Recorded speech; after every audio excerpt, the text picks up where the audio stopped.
Good evening, ladies and gentlemen. My name is Matt. I will be your alchemist this evening. Welcome back to You Meet in a Tavern, and I am here with Molly B. Hello, Molly. Hi. Hello. Thank you so much for having me. I'm honored and quite nervous because this is the first time I'm doing anything like this. But also very excited because, uh, talking with other authors, doing conversations and stuff, like, this is the thing that real authors do. Woohoo! So I'm getting out there. Right, exactly. Yes, this is apparently what real authors do. and for today, you'll be a floating name with an Yes, underscore. Zoom was very mean to us and did not give me the option to put my icon up there, which is a shame because I like it and it's a meme. And I would have liked people to stare at a meme and just assume that I am Knight Captain Thug Life. But people will see it in the thumbnail, so okay. Yep. And like I had the option, but then it took the option away for no reason. So it's a whole thing. It's a whole thing. But for people who don't know who you are, please, who are you and what do you do? So I am a pretty small writer. I haven't officially published anything yet, but I do have a website, which is mollyb.blog.com. The first dot is spelled out because I didn't want to buy a domain name.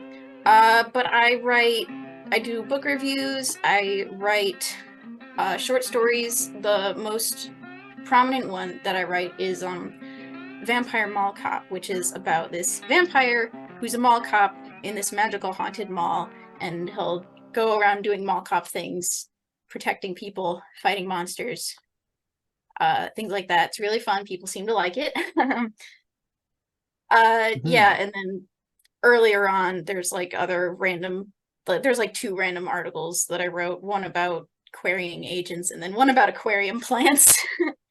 So now I Okay. try and stick more to storytelling. So yeah.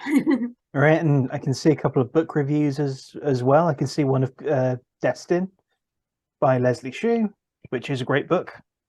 Oh yeah, I really liked it.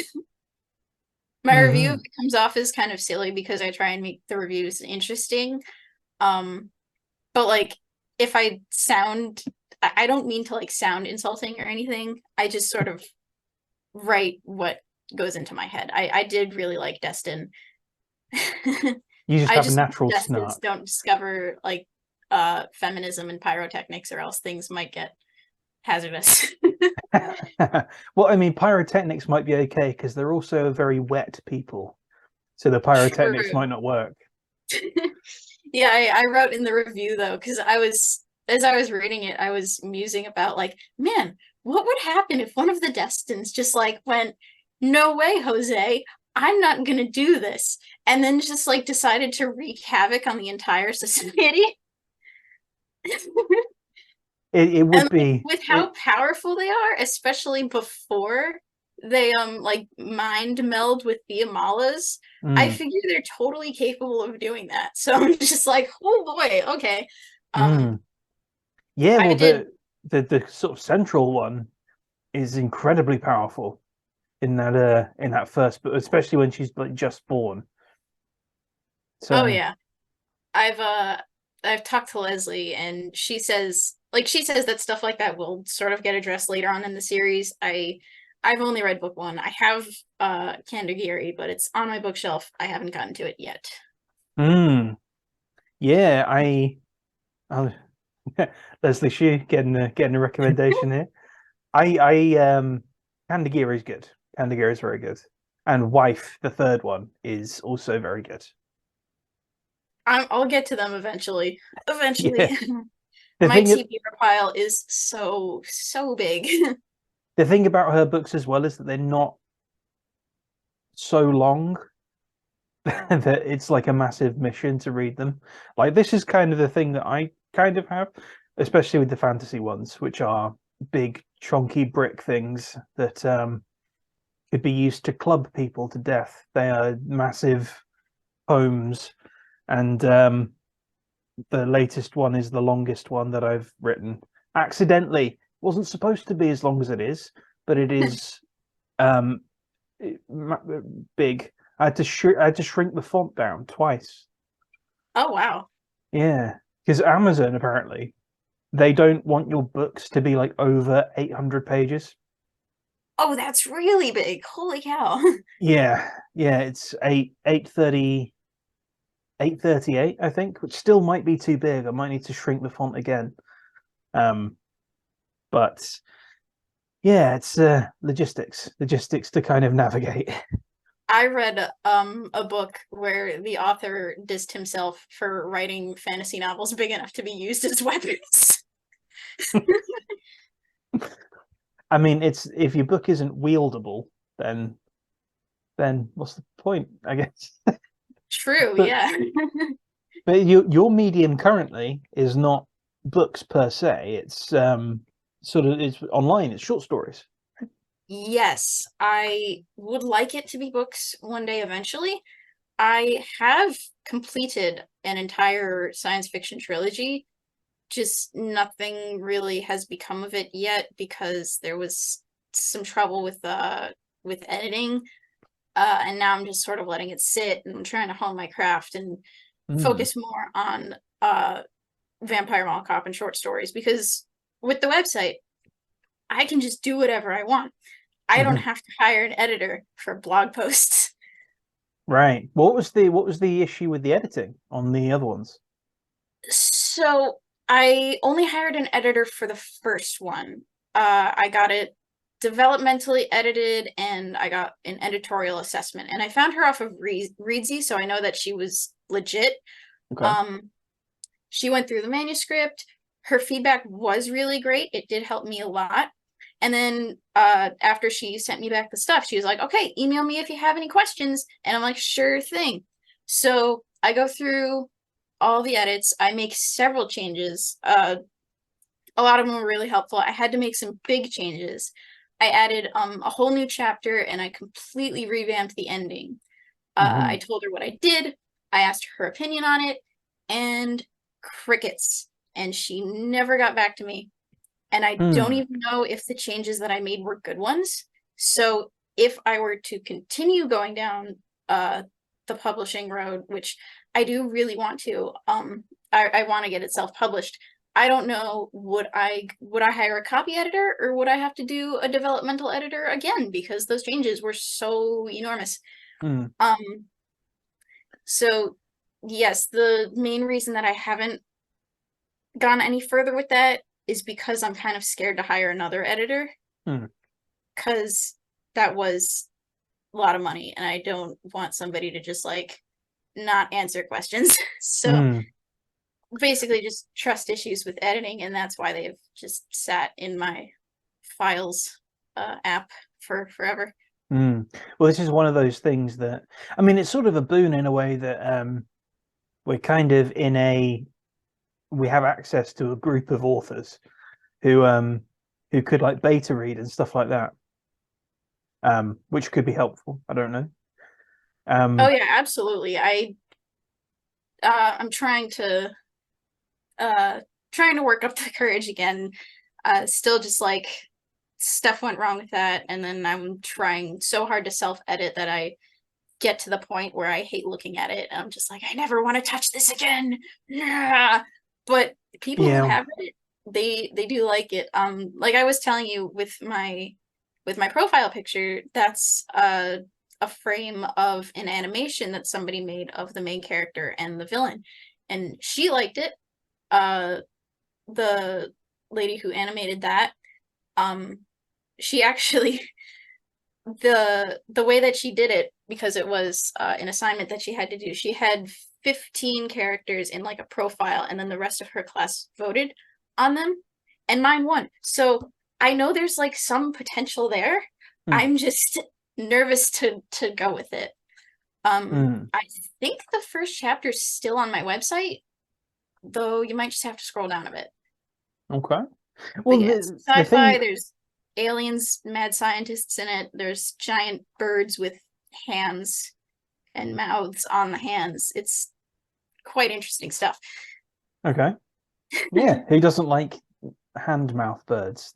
Yes. That's You know a those facet of all fiction. the hand You mouth know throw. those sticky hands that you get from gumball machines that have like a ring that you Mm. slide on your finger? And yeah, the hands are like that, but with mouths. Ah, and the ring is a mouth. No, the mouths are on the palms. Ah, okay, And gotcha. they eat people. Lots of fun things there. Hmm. Okay. I mean, if you just have like a snack in your hand, you can like discreetly eat with your hand mouth. Yep. Hmm. Well, In I see. one scene, Oh yeah.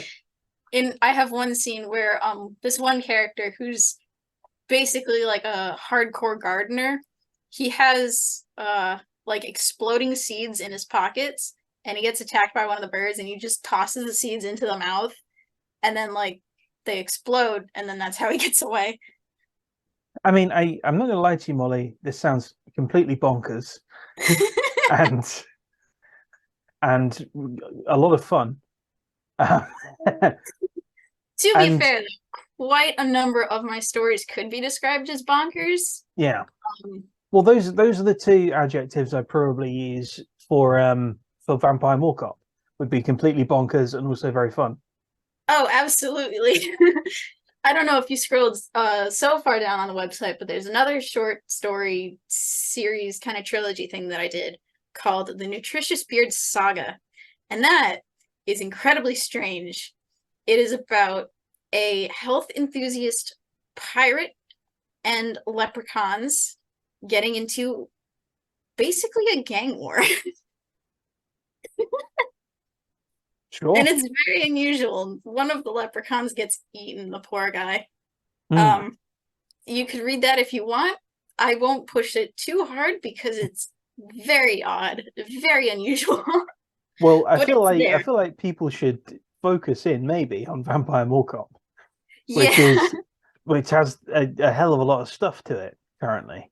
So, and I didn't I'm realize also how most. much stuff there actually was because I read I thought I'd read all the stories. I'm like, okay, there's quite a few here, and these were fun. And then I found out that there were about 8 times the number of stories that I thought there were. And I thought, oh, okay, wow, that's a lot. That's a lot to read. Oh, and so I've not read them all, but so far they've been a lot of fun. Thank you. I'm very glad that you like them. Yes, Vampire Mall Cop is the thing that I've been putting most of my effort towards currently, Hmm, because it already has kind of its own little fan base. Um, I've gotten fan art, which I love. nice. Uh, and I'm also so the way that Vampire Mall Cop is arranged, you know this, just other people might not, is there's the blog posts on my website, and they're called Vampire Mall Cop Short Story Extravaganza, and then whatever number it is. And there's currently 8 of them. I have just finished the 9th. Each one is a mix of like silly stories where I'm just like, okay, let's take this concept, this monster thing. How would a vampire fight it? All right, cool. Some of them are lore, which are the ones that I like writing better, and I have a whole thing planned for. I don't know how far have you gotten. Have you read any stories with Ben in them? With Ben in them, Yeah, one of the characters, Ben Benny. Cages. Yes. Yes. Okay, so yeah, I'm planning a whole big arc with him and his backstory and Ah. mad scientist things. Very excited for that. Hmm. So how did Vampire Mall Cop kind of begin? How did it come into being? So on Minds, there used to be this other writer called Daniel and Angel. It was like a father-daughter writing team. Hmm. He is I sadly remember them not well. active. He's sadly not active anymore. Many people miss him, but when he was active, he would do these weekly writing contests. So he'd give like a prompt, he'd give a word count, and then he'd go, and then he'd be like, "Okay, go nuts." And then people would write stuff. There'd usually be like 15 entries around that. Hmm. Um, I wrote a few before. I never really did any good. Then one day he started changing his prompts to image prompts. Hmm. The first one that I wrote was for the faceless ones, and it was like a picture of this girl standing in front of a building, like in creepy twilight. Her hair was in front of her face, and she just looked kind of creepy. So I took that premise. I was like, okay, so this girl is obviously gonna be like a monster thing. Somebody's gonna like fight the monster. It turned out not to be fighting the monster. It turned out to be Damien, the friendly vampire mall cop, like finding her abandoned in the mall and then helping her find her mom. And it was really cute, and it won. So I was very excited about that because none of the ones before had been doing very good at all. So the You next won week, that one. Okay. Yeah, yes, I remember the that next one. And I may have the come next week, second. I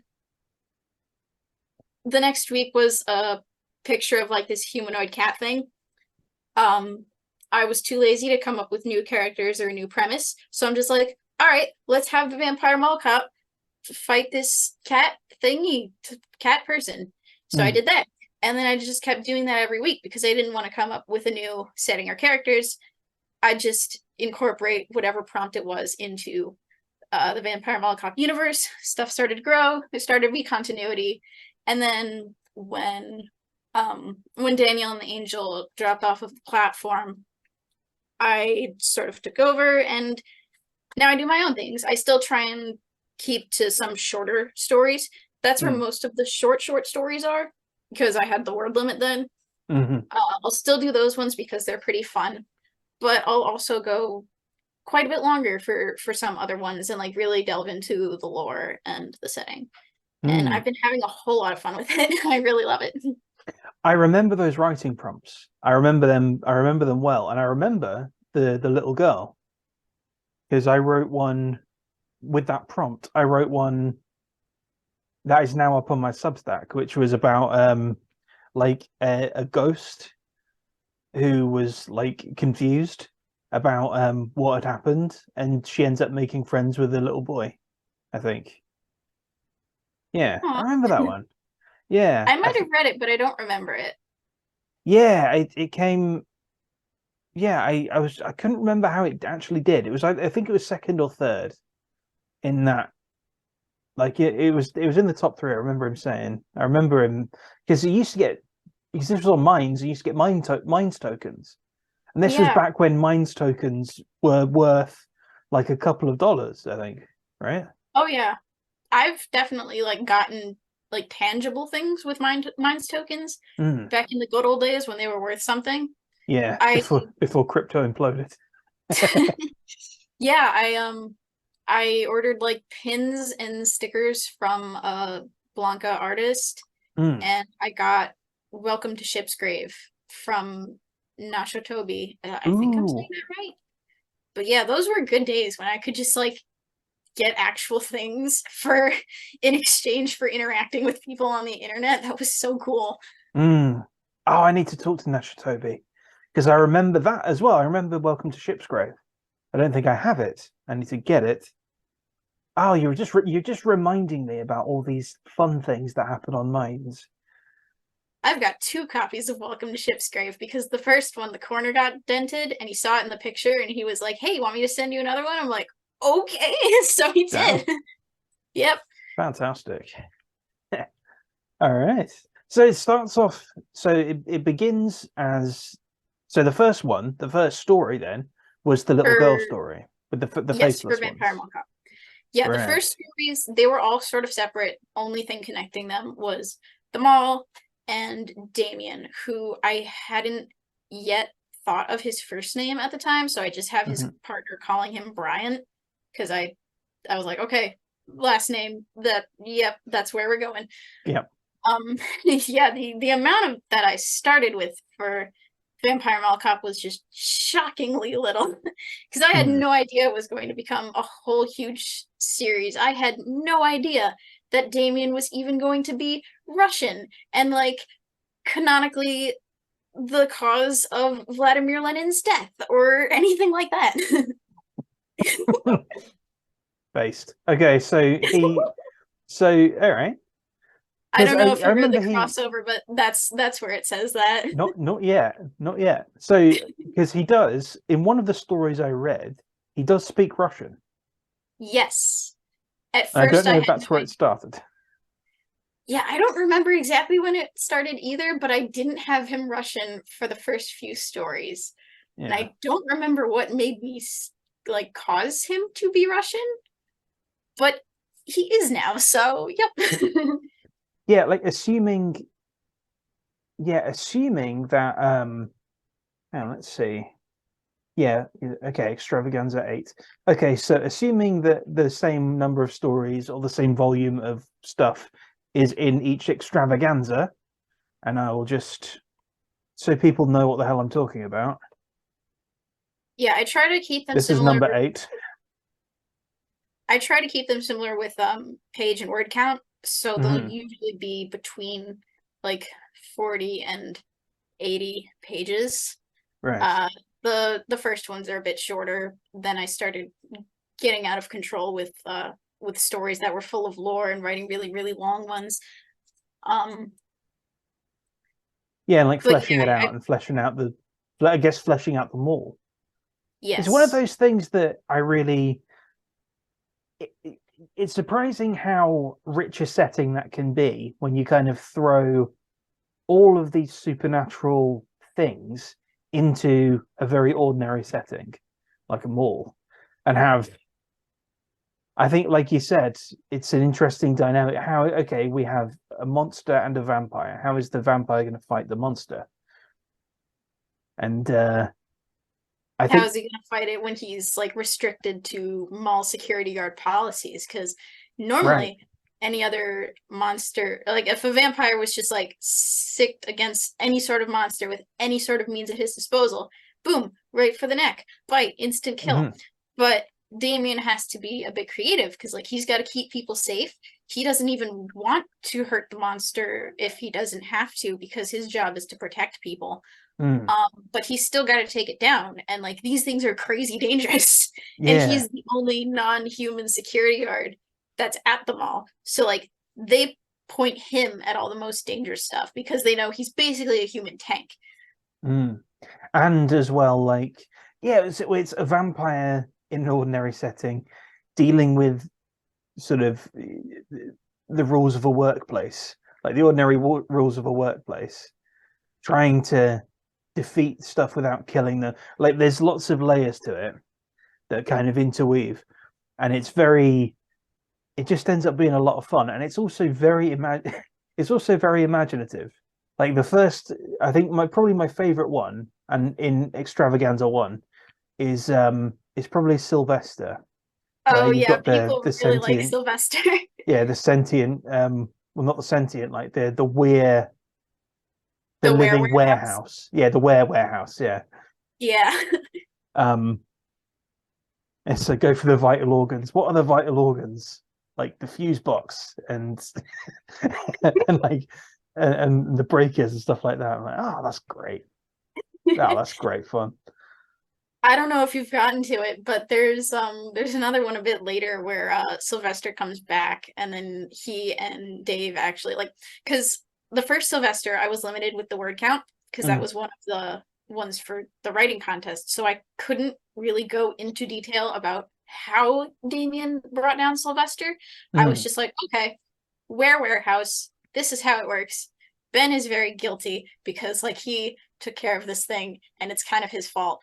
Um, and then I just had to like cut it off before any of the action could happen. But there's another one in a later extravaganza. I don't remember which. I want to say probably 3 or 4. Called Unfinished Business, where Sylvester comes back and then Damien and his partner Dave they go in and they like actually do some stuff. They see the inner workings of Sylvester and they take him down for good. mm. I on the subject of Vampire Mall Cop, I have some viewer questions. Ooh, Yes, okay. a viewer has sent in questions. All Leslie. right. It is Leslie, yes. Okay. So, um, Okay, so you mentioned that he's Russian, and you mentioned some of his backstory there. There is I have a question here. So there was a great series of stories about how Damien met his wife Katya back when he was a self-styled serf named Damir in 14th or 15th century Russia.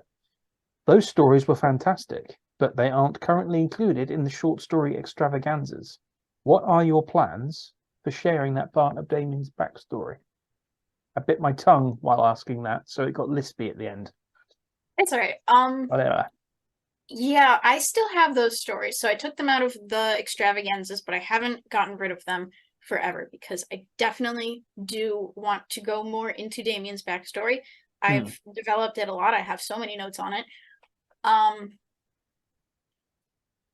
Just when they were in the rest of the extravaganzas, they felt so out of place.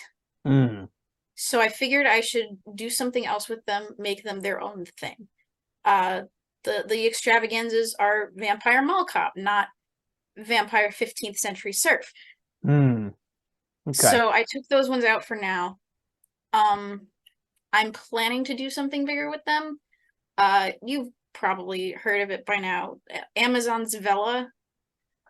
I have a couple Vampire Mall Cop stories planned for that.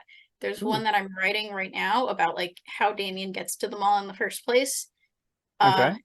The bad guy is his aunt, so that'll be interesting. And if that does okay, I might do like Vampire Surf Cop. Well, different title than that. Vampire Surf Cop. Like he's in Hawaii. It's the sequel. That would actually be very bad for a vampire all of a sudden. Yeah. Vampire lifeguard, he only works at night. Yeah. So if I'm writing a Vela right now, hopefully that will do good. If people like that, then I might make Damien's backstory into its own little Vela, and then people can read about how he was like back in the 1400s, his relationship with his father, because he has father troubles, and also his relationship with Katia. And he also wrestles a bear at one point. I have that scene written down. It's great. Nice. I mean, he's in Russia. It's what they do. Yeah. Right?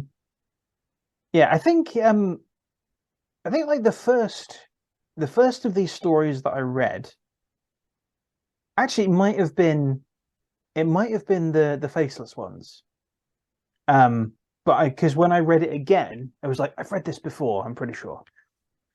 But there's another one that I read, which was very, and this may be as well why you've separated the kind of backstory ones. This one was very tonally different. It was really dark. And it was... Oh, was it The Merciless? I think it's The Merciless, yeah. Yeah, that one was so dark. That one was based on a prompt too. It was a different channel. They also had different prompts, but the prompt was like somebody doing something monstrous. And I just had that idea. I figured like, oh, this is probably something that he would have had to do at that point. There's like two stories that give you glimpses of Damien's past. Like they take place in Soviet Russia.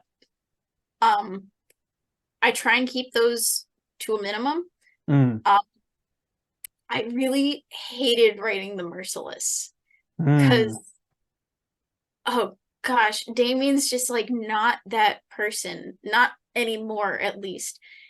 Because if you read the rest of the Vampire Mall Cops, he loves his job. He's like the happiest person imaginable. He loves animals. He likes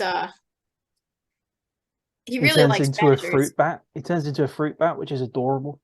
Yeah, he's a fruit bat. He loves fruit. He's like the softest vampire imaginable, practically. But that wasn't always how he was like. Yeah. He is a very hard worker. He loves to work. And that's also part of why he was a serf, because like he liked doing that. He really enjoyed it. He took great satisfaction in like doing stuff on his own and not just like being he was a marquis at first. His father was the Duke of Smolensk. He didn't like being like trapped in this tower with no windows where he couldn't get out into the sun, and then just like being fed random people. So he ran off. He started being a serf. He was like, "This is great." But then when Russia industrialized and the Holodomor happened, all of his serf friends, they started like starving to death, and the peasantry started going away, and the thing that he'd had for like 3 centuries at that point, that all started to just crumble before his eyes, and he'd already lost. Do I want to spoil it? No, I don't want to spoil it. I would say don't. Yeah, because one of the things that kind of strikes me in those are those massive tonal differences between something like The Merciless and something like Sylvester, which is just completely. It's almost like completely different. It's almost a different genre of story, and I'm really curious to see how those two, how we go from the one state of affairs to the other, like how those two kind of join together and how that change happens I in guess it wouldn't him. be spoiling, because if you read Flashbank, then you know that Katya dies. Well, I haven't read that one yet. Oh, So, oops, I'm sorry. so now I know that Katya dies. And well, now also, so do all of you. well, also, Katya never makes an appearance. You know, That's he true. had a wife at first, but like you never see her. So you're just like, why would these like two immortal vampires that are married to each other, why would they never have an appearance together? Obviously something happened. So I feel like that could be guessed. But yeah, could be. Yeah. the I life mean, that he's had for like centuries before that, that was all crumbling before him. His family was gone. He wanted to do anything he could to like keep it going, to hold on to that, and he couldn't. He You know from the Merciless that he wants to kill Stalin to try and like stop the Holodomor, which I mean, like, one person's not going to stop that, even if that's a vampire. So he is very upset. He is very angry. He's lost everything. He kind of does become a monster at that point, but it's when he finds the mall that he finds purpose again, because he's like, oh hey, these people actually care about me, they want me to be happy, they like that I'm helping them, I have like a purpose again, I protect people. So that sort of pulls him back into like the happy guy that he was before. It's the type of story that I really would like to be seen hold more. And it's something that they kind of try to do in some cases. I've sort of not gotten to that point yet with one of the stories. But I like the idea of people going through something awful and kind of rising again, like rising above something like that. Like being kind of forced by circumstance maybe to do stuff that is awful and do stuff that is that you would never do in a normal situation, and getting their sort of humanity back and rising above that. And I feel like that's not told enough in fiction in general, at least not in the fiction I particularly read. Like I feel like by this point my secret that I'm a massive Star Trek nerd. Wow, not Star Wars, Star Trek nerd is completely out there, because I spoke about Star Wars for about 2.5 hours in the last one of these. Star Wars, Star Trek, it's getting late. Star Trek, it's like 20 past 11. Oh, And I don't know. I'm My keeping you way up. words are I'm so just sorry. no, it's fine. It's fine. I just have lost the ability to speak, and I keep saying Star Wars instead of Star Trek like a moron. There's a point in Star Trek where there is a massive like interstellar war between two factions, and that's how one of the series ends. And I'm like, don't end it there. can we have them sort of coming back and being like, okay, we're supposed to be these sort of enlightened people, and we've gone out and we've just been completely barbaric for a couple of years. How do we go back to being what we were? And can we go back to being what we were? And I miss that. I don't know. I miss that kind of storytelling. Well, I'll take the opportunity for a little shameless self-plug. The Vampire Mall Cop Vela. So for people who don't know what Vela is, it's this service that Amazon offers where authors can upload stories, and then you have to buy, is it like tokens or keys? I don't remember. You gotta buy like something, and then you use those to unlock different chapters. And I'm writing a longer Vampire Mall Cop story for it. That the story about how Damien gets to the mall. And before he finds out about it, he's still kind of that grouchy, like, oh, I've lost everything. He's still pretty jaded. He still doesn't have much, and like what he does have, so it starts, he's on a mountain in Alaska because, did you read The Man Unkillable? Don't know if I have yet. That's I've read Extravaganza 1. Okay. I've read all them, but none of the other ones yet. There's all been right. I think literally 1/8 thus far of the stories. Alrighty. I didn't realize there were that many of them, but now I do. So there's one story where he's in a Russian prison camp. The KGB found him. They're just like, this dude is like killing all of our high-ranking people. So they catch him. They're trying to torture him. He gets out, but in the process of getting out, he reveals the fact that he's a vampire, and he's just like, oh shoot, I can't like stick around here anymore because the KGB will totally kill me now that they know that all they need to kill me is sticks. So he flees across the Bering Strait to Alaska. He hangs out in Alaska. He sort of makes a little homestead for himself to remind him of his past as a serf, not because he needs it, just because he's bored and he wants to hold on to the past as hard as he possibly can. And he tries to relive his life as a serf, but like it's empty. He does the things, but he's just going through the motions. And then Ben finds him, and then the story happens from there. And before Ben finds him, and even like their first couple interactions, he's still he's not as monstrous as he is in The Merciless, but he's still trying to make it obvious. He's like, you're annoying, and I don't want any of this sort of mall tourist trap stuff. Just leave me alone. Leave me to be in my little homestead. All right. He's pretty grouchy. Which, like, if you've read most of Vampire Mall Cop, not counting The Merciless, you're just like, Damien?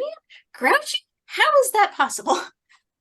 Well, he's got his sort of, I don't know if it's grouchy. He's got like I don't know, there's a streak in him that's a bit like, okay. Like that kind of like, okay, I've got to deal with this now. All right. It's usually just a moment of it, and then he gets on with it. It's like, it's like, this is going to be hard work. Okay, yes. Well, better get started. At the time that that the Vela that I'm working on starts, it's called Damien versus the Entrail Eater. So when I finish it, and when I like upload it, when I learn how Vela works, people can look for it. He doesn't have that purpose when he starts out. He's still like coming off the, I just escaped from Soviet Russia. I've lost everything. I have absolutely nothing. I'm very, very angry. He hasn't like adopted the mall and the people in it as his new family yet. So he's still kind of coming off that. All right. What made you choose a fruit that? as the bat he transforms into? Um, I feel like most people make vampires turn into vampire bats, and that was just so obvious. I didn't want to do that, so I'm just like, I was looking at pictures of different bats, and I just loved the fruit bats because they have longer noses. People call them sky puppies on the Yep. internet. Like there's the two kind of bats, the microbats, which is the ones that eat insects, the ones that vampire bats are microbats. They have like the wrinkly sort of noses. If you look at their faces up close, it's kind of off-putting. Like they look like little aliens. And then I saw the fruit They bats, do a little and bit, I was yeah. just like, these things are so adorable. I need to make Damien one of them right now. So I did, and then that also opened the door for like other fun little interactions, like how he loves fruit. He loves fruit so much, and also compote, which is like this Slavic Russian drink that's literally just like boiled fruit and sugar. I've made it myself before, and it's delicious. It tastes like you're drinking pie filling. Like if you took pie filling from a can and then just made it less thick, made it drinkable, a drinkable sort of texture. That's what it tastes like. It's delicious. Damien loves that too. Boozy or not boozy? No, it's just boiled water, fruit, sugar, honey, maybe some lemon juice if you want it, and that's it. Ooh. If it's not boozy, that means I can drink it. Okay. I'm in. It is so good. I will send you a recipe. Good. So I had that one time and I was like, this is delicious. Damien would totally love this because it's fruit. So I had that, and then I don't know if you've read I don't remember which one this interaction was in, but Ben is upset that Damien can echolocate, even though only microbats can echolocate because they're the only ones that really need to, because fruit doesn't run. Fruit bats don't have to chase fruit. That's they true. can just use their nose. But the microbats, the ones that like fly around all crazy, they're the ones that need the echolocation because they gotta chase down the bugs to eat those guys. I think I have read that one, possibly. It was mentioned. Maybe. Yeah, Damien can echolocate for reasons that are clarified at some point, but Ben doesn't understand why or how, because the thing that lets bats echolocate is a part of their ear called the tragus, and fruit bats don't have it. So poor little Ben, he's just like slowly going insane. He's like, how can you echolocate? You don't have the required body part. And then Damien's just like, well, I can echolocate. My babushka taught me. You've proved that I can echolocate. And then poor little Ben, he's just shaking angrily because he doesn't understand. Yeah, if you ever want to go down a YouTube rabbit hole, look up fruit bat banana and watch fruit bats adorably eat bananas. Oh, I have. You would not believe it. They are shockingly adorable. I didn't know they looked as incredibly cute as they do, but they love bananas. They love them. They're so adorable. I can't get enough of those videos.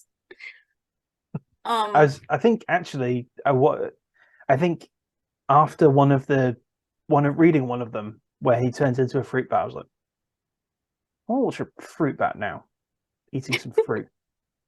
I'm gonna go do that, and I did.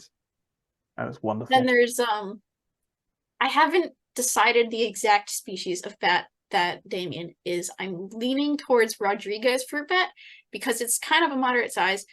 The mega bats, they range from like crazy sizes, like the size of a water bottle, which Damien has been described as, because I didn't want him to be just like this giant thing when he turns into a bat. I wanted his batness to actually have some use. Like if he needs to escape from something, then being small is helpful.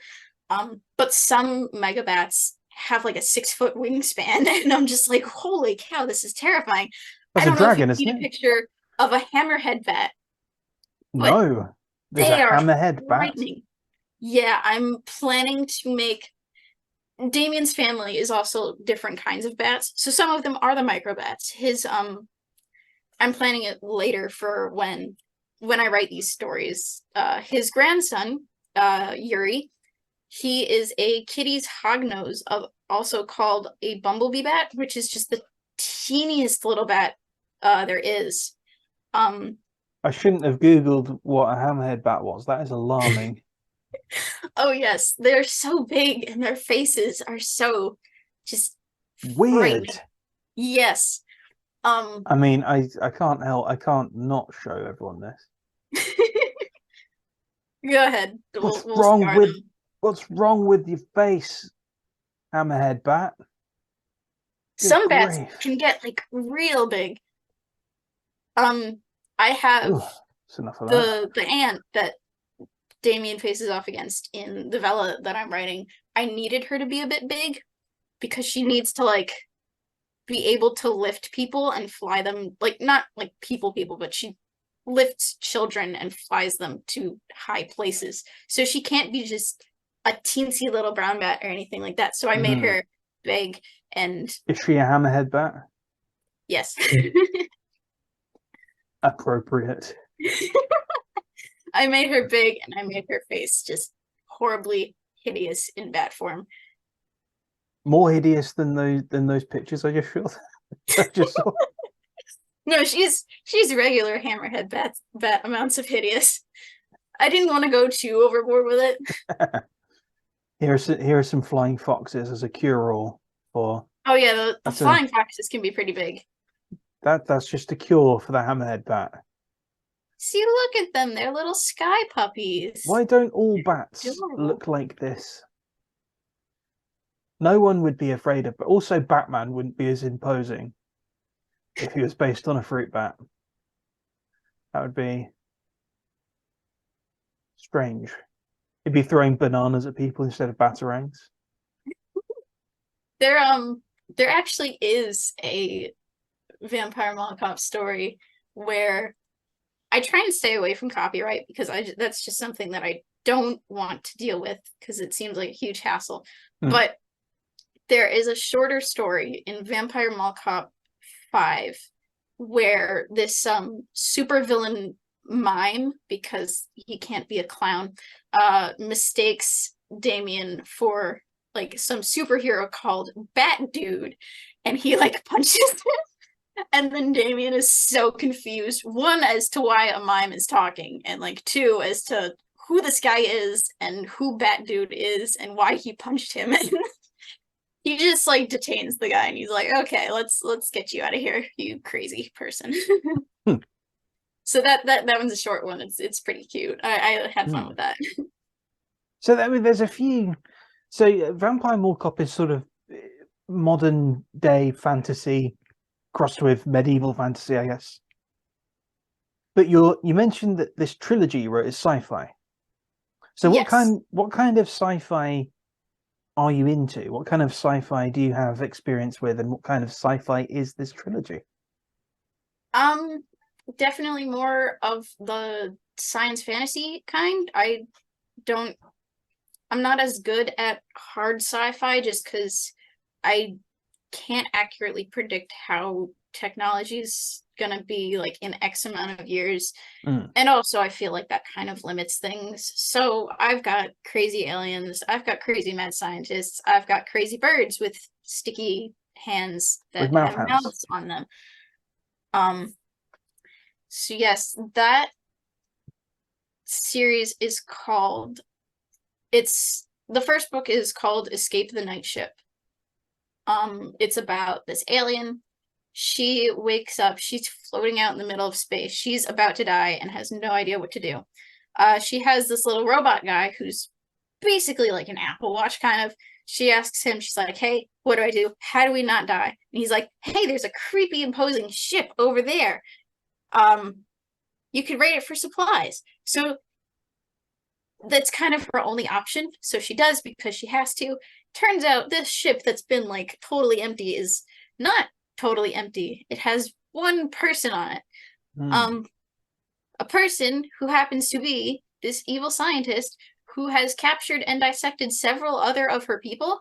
so she's got to like survive and also escape. Ooh. It sounds like it sounds like Eye of the Universe, but with more fun. I don't know. um Yeah, it's very yeah. I haven't read Eye of the Universe, so I can't say for certain. Um I've heard but it's yeah, good. I do like that series so much. By book 2, she like gets back to her home planet and she's trying to convince people to go back onto the ship and like help people. She meets this little alien cop in training. His name is Quidge. I absolutely adore Quidge as a character. He's my favorite next to the Night Captain because I do like the Night Captain a lot. Um, Quidge is also a conspiracy theorist, so he believes her, but he's just like insane. Nice. All right. He believes her, but he's also adding more things probably to what she's doing. Yes. So she's like, why do you believe me? Why are you the only person? And meanwhile, he's actually earnestly trying to help her, but he also thinks that the alien government is evil and that they made like a hologram of the human scientist or something. Hmm. So It's a she's false kind of flag, glad that man. she's kind of glad that somebody believes her, but she hates that it's Quidge. I'm imagining a tiny. I don't know why I'm imagining Quidge to be small. He is kind of short. He's only like 14. Okay. I'm trying to. I'm just. It's the alien government. That's all it is. Alien government involved with false flag. Yeah. So what? Okay. So what sort of inspired it? So what kind of sci-fi and things did you kind of come up with or grow up with Um, rather? One of my comp titles for it, because I did query this for a very long time, because I used to want to get it traditionally published until I realized, oh hey, the publishing industry is actually not Awful. as yeah, so I stopped doing that. I queried it after the editor thing because I figured, Hmm. oh, if I'm going to get this published, the publishing houses will have editors, so I won't have to drop another $1,000 on an editor for this. Um, Sorry, the editor cost $1,000. like 900 and something. Yeah. Ugh. Oh, that's Yeah, that's why I gross. have trust issues with editors. That's Because I don't gross. I don't want to take that risk again if they're just not going to talk to me after one read through of the manuscript. Ugh. Yeah, I that's mean, the edits were helpful. damn. The book definitely did need them, but I don't know if it needs more. So yeah, so one of my comp titles Hmm. on the query letters is Artemis Fowl. That's a big series that I read when I was younger. I loved it. Hmm. Um, basically like Artemis Fowl in space with aliens. All right. Fair. I mean, But also with that's more fantasy, isn't it? Artemis Fowl. Artemis Fowl is sort of like a mix of both because it has the fantasy with like the fairies and the Hmm. gnomes and dwarves and stuff. But also more of the fantastical stuff comes from like technology instead of purely magic in Artemis Fowl. Hmm. I was just because Artemis Fowl slipped me by. I think I was probably only just too old to get into it. Probably. I don't know when they started. So I may have just I was very much like Harry Potter and Lord of the Rings mainly because of the movies, Uh but also things like Star Trek and Star Wars and like things like that. yeah, I was big on Artemis Fowl. I'm still reading the spin-off series that the author is doing because by book 5 or 6, Artemis gets younger brothers. Hmm. Uh, so now Owen Colfer, who wrote it, he's writing a spin-off series with Beckett and Miles, the two younger brothers, and like it's okay. You can tell it's trying to be Artemis Fowl. Hmm. Um, but it's cute. I enjoy it. Hmm. It gives me the nice little nostalgia trip. Not as good as the original series, but it's enjoyable. Like Artemis Fowl, the next generation. Yeah, Did you ever watch Farscape? I have never heard of that, so no. So that would be, that might have been, that might have started a bit too early for you, I think. That is sci-fi. It's also bonkers fun with great puppets, with like Jim Henson puppets, and just it's just a lot. It's great. It's great fun. It's one of the best sci-fi series I think ever made. But it is hilarious and great storytelling, and it is absolutely bonkers. And it has its fair share of cute things. The robots in it are all cute. And everyone is just really, really well written. The premise of it is an astronaut is like test flying a shuttle, and he gets I think he flies into a wormhole, and he gets catapulted across the galaxy, and he ends up in the middle. He ends up getting taken aboard a prison ship, and he meets a colourful cast of characters, and he's trying to get home, just trying to get home, and having lots of adventures along the way. Sounds really fun. I'll have to check that out if I It can find it. is, it is much fun. It's probably on like Netflix or something. I imagine it'll be on like some streaming service somewhere. Yeah. Um, it's definitely worth a look. Yeah, definitely worth a look. I don't know if, yeah. I mean, if you're into like very imaginative design and things like that Oh, I of absolutely aliens and am. things, yeah, it's perfect. Then Farscape is perfect. Yeah, it's not quite the Star Trek normal person with stuff on forehead. It's like proper like puppeteering. We've designed this entirely new thing. It's only going to be in one episode. It's this hulking creature that goes bah, and yeah, we just did it because we're not making Muppets at the moment, so we might as well just because it's the same people. I think it's the Jim Henson Company who Oh, were wow. making like the Muppets and Sesame Street, and also doing puppets for Farscape, which are really screwed up. So yeah, I would definitely recommend that to everybody. Excellent series. Let's see. Trying to think. You said that never mind. Ooh. I was gonna bring up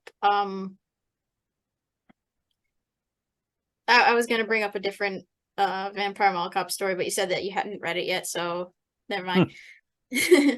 I'll wait I until you do read it.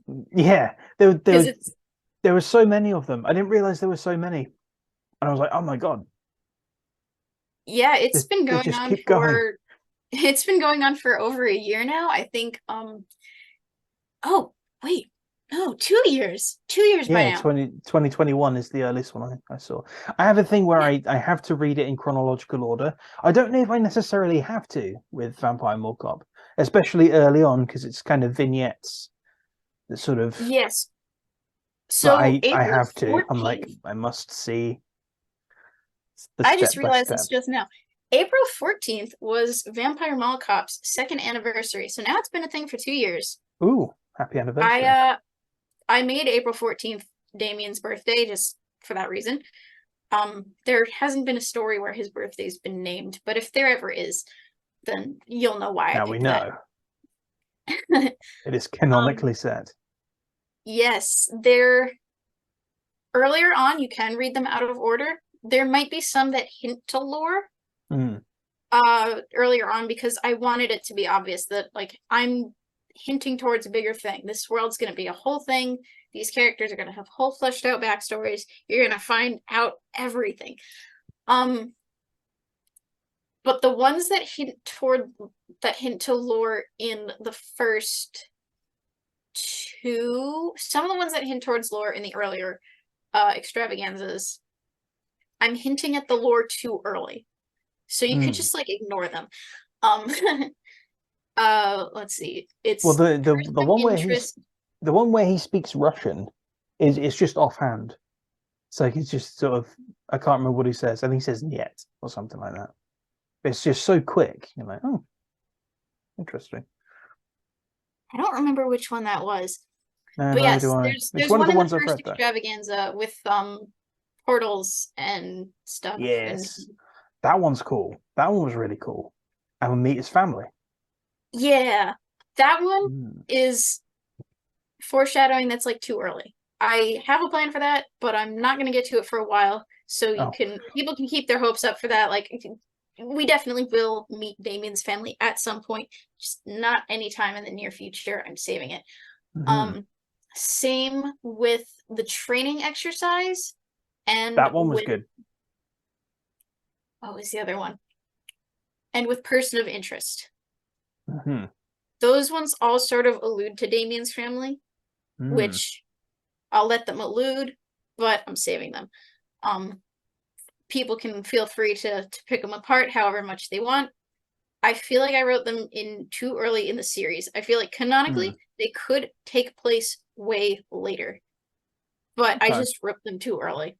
So you can read them, you could not read them. It doesn't really matter. But after those ones, the other lore ones, I'm definitely like starting to go somewhere with that because let's see. Later, there's I think it's in two or three. The story called The Birthday Gift, where Damien, after his 10-hour shift security guarding, he goes to this little old bookstore in the mall run by this like cute little old lady. He helps her out with stuff. Things go wrong. He is described as a rabid human hamster at some point. Described as that. That doesn't happen. He's not actually a rabbit human hamster. There is lore in that story, which does play a part sooner. They're both in two. I just checked. There's that one that ties into another story called Skeleton's Hand, which is about this creepy magic tree. And then that ties into a 3-parter called The Negotiator. So that's all relevant lore. That like takes place now. I'm not pulling it out too early. And then after the Negotiator trilogy happens, then we're going to get into Ben's lore because I have lots of stuff with him. And I just finished Vampire Mall Cop 9. So there's lots of Ben lore there because I just love the Ben lore so much. I'm just pouring it into the story. So there will definitely be more there. We're going to learn more about Ben's past, why he is sometimes a mad scientist, why he is sometimes a mad scientist. Wait, did I say why twice? I did. Yes, it's fine. Yeah. It's so vital it's worth mentioning twice. It's fine. Yes, we are. So yes, I'm very excited for that. There's gonna be sort of like another tone. There's gonna be another tonal shift, not as dark as The Merciless, but it's gonna be obvious. Like stuff's going down. This isn't just like happy sappy Damien doing his job. There's like he's trying to protect Ben from something that's like actually very like threatening to Ben's well-being, and Ben doesn't want his help, so Damien is struggling with it. A little of that got foreshadowed in the last story of Vampire Mall Cop 8, Split Personality, which Amaya Tenchi did the art for, and I love it because now Ben has a face. So the ones that the picture was like made for that one, I'm very, very happy with it. It's got Ben in it. It's got 2 Bens in it for the picture. That's relevant. Nice. Okay. But that will sort of like set down the dominoes. That'll knock over the first domino for all of this Ben backstory. Cool. Okay. Right. So that's one thing that's kind of coming up. Yes. Fairly fairly, I don't know how soon, but it's one thing that's coming up. What else do you have coming up? Well, I have the next several extravaganzas planned out. Like I know which stories are going to be in them, and each one I have um another story to add onto Ben's lore alongside with whatever things I could sprinkle through other stories. Because as you get later into them, you're going to notice that there's a suspicious amount of slimy goo dripping from the vents in the mall. Okay. Yes, and that is important because it's mentioned in like 3 or 4 stories. The So goo is vital. Okay. I'll sprinkle little things in like that through the other more fun stories to try and maintain a sense of like, oh yes, there's a connecting thread through all this. And then I'll have the big ones, usually at the end of the extravaganza, because I like saving those for last. Nice. Good stuff. And Okay. There is also, another. I do have another. Oh, go on. Also. There's this one's more for fun, but Amaya Tenshi, who wrote Dracula's Guest, we have this little pair of stories where Vampire Mall Cop and Dracula's Guest like actually cross over. So Dracula comes to the mall and then he and Damien beat up communist monsters together. That's really fun. Okay. We might write some more crossovers. Interesting. We've been talking about it a lot. I have this 90-page thing with like a giant badger rampaging through Seattle. Fair. All right. Unsure if or when that will happen though. Just to put that out there. The crossovers are really fun. We each wrote one where Dracula gets to the mall and then they fight commies. Liberty Prime is on her Minds page, so I would recommend reading that. She did a really good job writing Damien. It was lots of fun doing that with her. Nice. All right, super. So that's a good place, I think, to wrap up. So where can people find you? Where can people find your bits and pieces? So I can be found primarily on minds.com. That's where I'm most active, where you could reach me if you ever so choose. The pin pages on my Minds, the pin posts on my Minds page, they have links to the stories that I've written, and also links to book reviews. And then if you want to reach my website, it is going to be mollyb.blog.wordpress.com. And the first dot is spelled out because I did not purchase a domain name. Okay, well, you can find me, obviously, here on this YouTube channel. You can also find me at Matt Waterhouse Author on Minds. And you can find me on Substack, because I started one of those. Where's that? It's here somewhere. All right. So here on Minds, and here at the Alchemy Lab on YouTube. And where is it? Oh no, that's also Minds. And then here, yeah, there's the Substack. All right. So short stories and things going up on there. I have, similarly to Vampire Mall Cop, kind of in a way, I have Deadland, which is